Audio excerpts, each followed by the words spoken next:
Hello, Pinoy Text. Magandang araw po sa inyong lahat. Welcome back sa Pinoy Text channel. Meron po tayo ditong Canon LBP 6030 na laser printer. So, ang complaint na may-ari is nabubura daw yung printout. So, magta-try tayo mag-print and tingnan natin kung ano yung magiging result. And then, tingnan natin ano magiging solusyon ng problemang ito.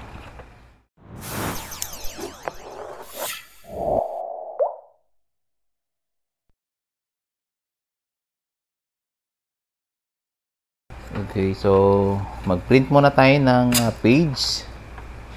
Ayan, so okay. So naka-ready na yung document natin na ipiprint. Ayan, magandang araw po sa inyong lahat. Shout out sa mga lagi pong nakasubaybay sa ating YouTube channel. Ayan, mag-print na po tayo.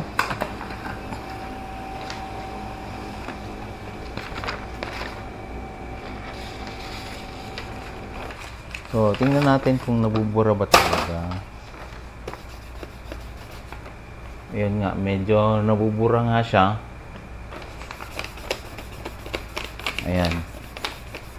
Ayan, yung dumi ng kamay ko. So, tingnan natin anong cause ng problema at ano yung magiging solusyon natin. Ito, usually kasi pagka ganun, nabubura yung printout dito sa papel is sa fusor area or sa fixing unit area. Sabihin na nun, it's either may nakapulupot na papel, siguro nag-jam, hindi na natanggal, umikot dun sa fixing roller or fusor roller. O kaya naman, kung wala is possible na yung heat is hindi naabot. Usually pagka ganun, nag-error naman yan eh. Anyway, titingnan natin kung ano yung cause nitong problema na to. So, babaklasin natin itong upper, itong gilid, at saka likod para matanggal natin yung fixing unit. So, may tatanggalin tayong screw dito sa likod. May dalawang screw dito. Yan. Okay. Tapos, ayan, tanggalin natin itong lock dito. Ayan. Ito. May mga arrow dyan sa gilid na doon natin ililigwatin ito. Ayan na, naligwat na. So, unang matatanggal itong taas. Ayan. Okay. So, tanggal na ang ibabaw. Tanggalin muna natin ito ng toner para di mag-spill pag tinagilid. Okay, dito tayo sa gilid. Yan, sa ilalim may mga lock yan. Dito din.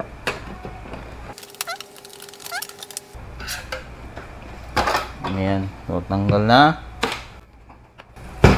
Ito naman sa kabila. Meron pa tong isang screw. Ayan, dito. So, meron ditong ito, tatanggalin natin tong mainboard.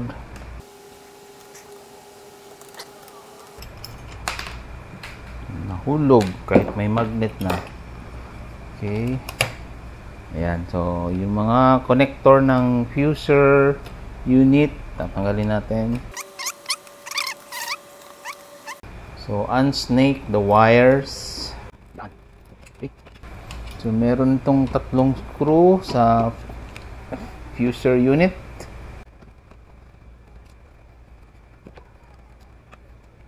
Or, minsan naman yung cause nito is doon sa pressure ng roller. Kulang yung pressure niya para lutuin yung toner doon sa papel.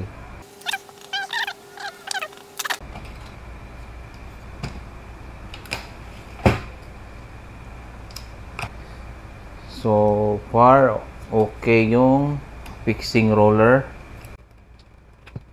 Possible nito itong yung pressure spring. Tanggalin natin itong film.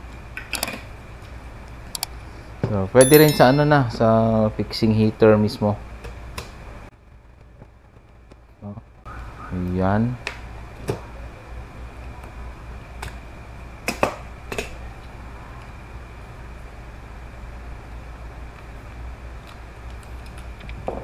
So, kung titingnan mo, wala naman tayong nakikitang problema.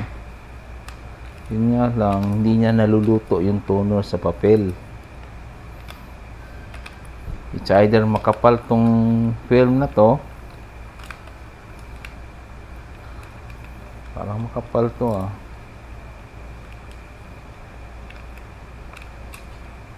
So, ang gagawin natin, magpapalit tayo nitong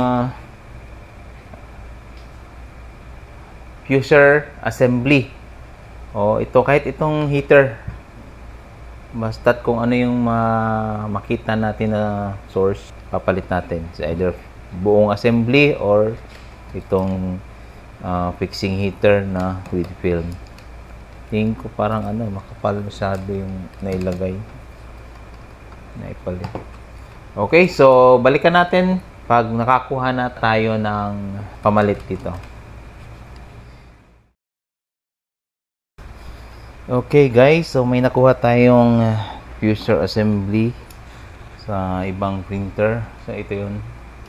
Susubukan natin kung ito ba talaga yung sira o kung ito ba talaga yung cause nung nabubura yung printout. Ayan, tingnan natin yung tsura nya. Actually ito sa LBP 6000. Ang printer natin is LBP 6030. Okay, so kabit na muna natin.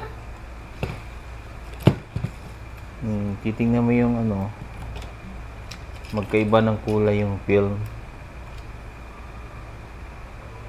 Mas lighter to and ito yung mas darker. Okay, so kabit na natin.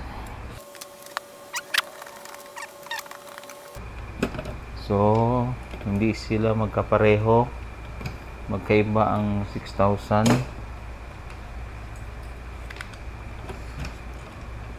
Ayan o. Dito pa lang sa yung metal. So, ang gagawin natin, yung film lang ang kukunin natin. Tapos papalit natin dito. Ayan, tingnan natin yung dulo ng wire. Ito.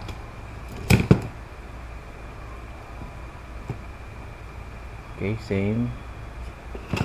And then ito at saka ito.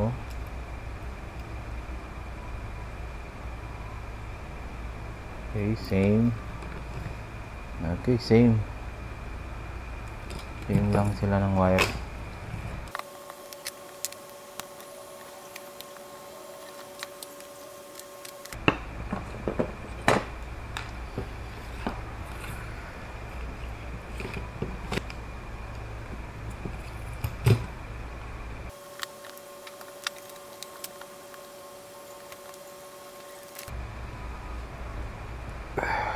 So ito na ipapalit natin.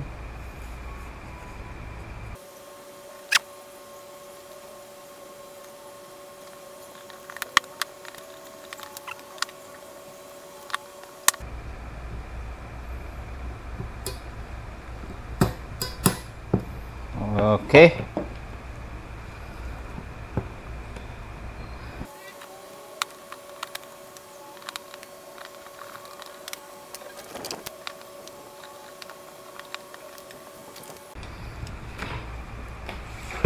Okay, kabit na natin.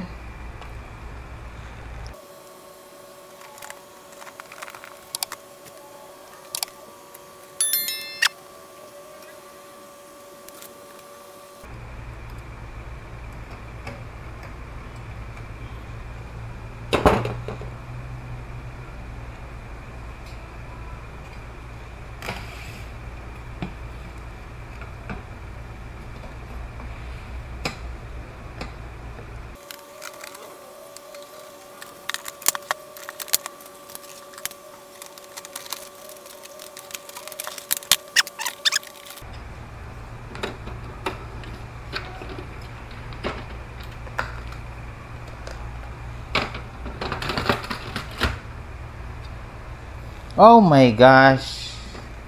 Hindi ko na-insert yung ano. Hindi ko na-insert yung mainboard na wire. I forgot. Sorry guys. So balik tayo. Excited eh. Excited much.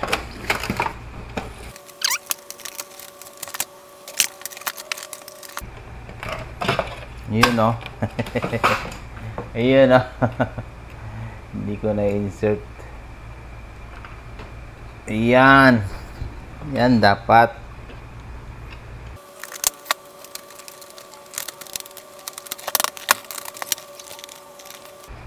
On. Ayan.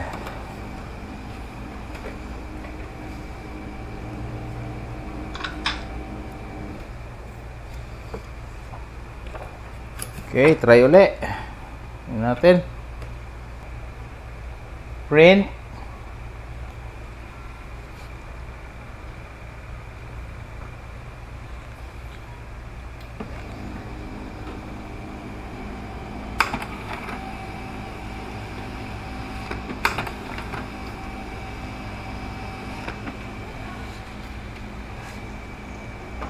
Natin kung nabubura. Oh, ayan.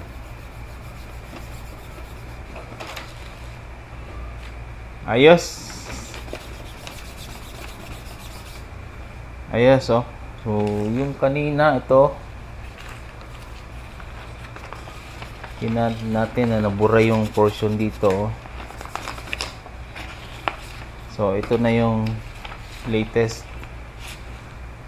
So, possible ang sira is either itong film or yung heater mismo. Tingnan nga natin yung loob nito.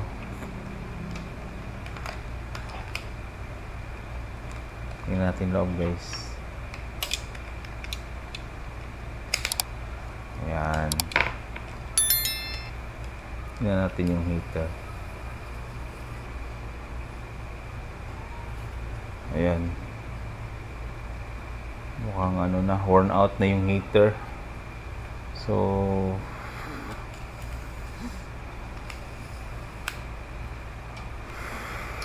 huwag na natin i-troubleshoot. Basta ang importante, napalitan natin ng bago o yung replacement. Ayan. So, ayan. Try ulit pa natin ng isa.